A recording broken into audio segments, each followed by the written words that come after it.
اليوم عملت لكم صيفة بيتزا في المقلة. نودكم ولا نشهيكم. البنة تقول انا، والمنظر تقول انا، والحشيشة تقول انا، ما نحكي لكمش، والتراوة تقول انا كما تشوفوا فيها. المهم تابعوا معايا الفيديو وشوفوا المقادير.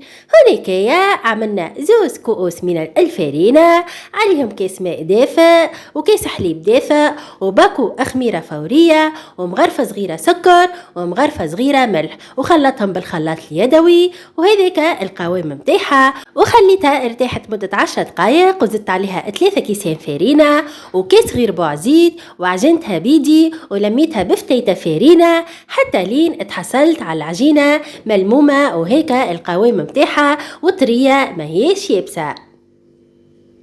ورشيت لك شويه فرينه من اللوطه وشويه فرينه من فوق، وحليتها لك بهذيك القلقال وحطيتها في المقله دوبه محمرة من اللوطه، وانا قلبتها ودهنتها لك بهذيك الصوص. بطبيعه طيبتها انا في داري، ولكم حسن الاختيار، تحب تشريها حاضره انت حره. وزينتها لك بهذيك شويه السلامي، ورشيت لك عليها فخوماج موتزاريلا وغطيتها.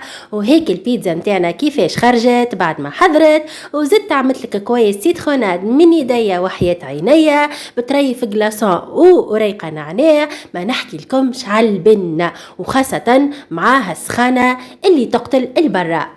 وفطرنا وكلينا وشبعنا، وتوا متبقى كيما نقولكم باي يا حلوين.